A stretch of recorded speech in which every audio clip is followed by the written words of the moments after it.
একজন বয়স্ক লোক একটি রেস্টুরেন্টের সামনে অনেকক্ষণ দাঁড়িয়ে অপেক্ষা করছিল। তার ভীষণ খিদে লেগেছে।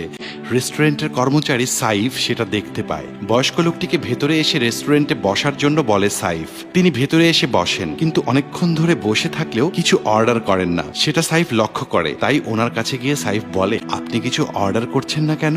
আসলে কি অর্ডার করব বুঝতে পারছি না। আপনার যা খেতে ইচ্ছে করে আপনি অর্ডার করুন। লোকটি তখন তার মানিব্যাগটি বের করে দেখে তাতে মাত্র 20 টাকা আছে। তখন সাইফ অনুমান করে যে হয়তো তিনি অনেক দূর থেকে এসেছেন। আপনি কোথা থেকে এসেছেন স্যার? লোকটি উত্তর দেয়, উনি অনেক দূর থেকে এসেছেন। আর আপনি চিন্তা করবেন না স্যার, 20 টাকার একটা প্যাকেজ আমি আপনাকে দিচ্ছি।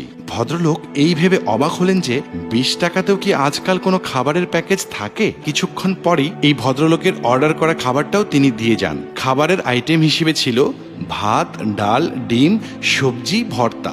20 টাকায় এত খাবার দেখে বয়স্ক লোকটি যথেষ্ট অবাক হয়। তবে এত খাবার চোখের সামনে আর ক্ষুধাও অনেক বেশি।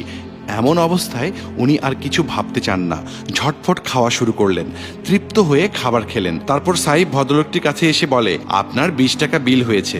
ভদ্রলোক আত্মবিশ্বাসের সাথে 20 টাকা বের করে দেয় আর খুশি হয়ে রেস্টুরেন্ট থেকে চলে যায়। তারপর সাইফ ম্যানেজারের কাছে গিয়ে নিজের পকেট থেকে 100 টাকা বের করে আর ভদ্রলোকের দেয়া 20 টাকা একসাথে মিলিয়ে মোট 120 টাকা ম্যানেজারের কাছে জমা দেয়। তুমি কি ওই ভদ্রলোকটিকে চেনো?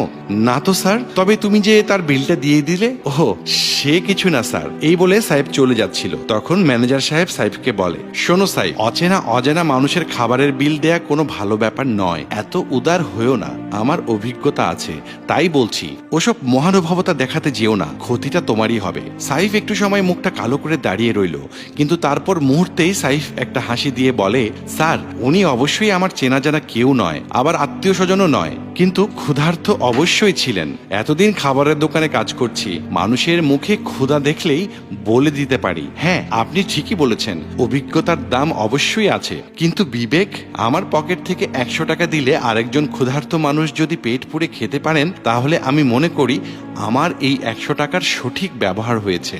আমার কাছে যে টাকার দাম নেই তা কিন্তু নয় স্যার, বরং আমি এই টাকার দাম জানি বলেই এই টাকাটা দিয়ে বিশাল একটা তৃপ্তি পেয়েছি, যা ওই ভদ্রলোকের খিদা মিটার স্বাদের থেকে একটুও কম নয়। আর আপনি আমাকে ভালোবাসেন বলেই আমার জন্য যেটা ভালো বুঝেছেন সেটাই বলেছেন, সেজন্য আমি আপনার কাছে অনেক কৃতজ্ঞ স্যার। এই বলে সাইফ আবার নিজের কাজে যেতে লাগলে ম্যানেজার সাহেব বলেন, সাইফ, সবসময় এমন থাকবে।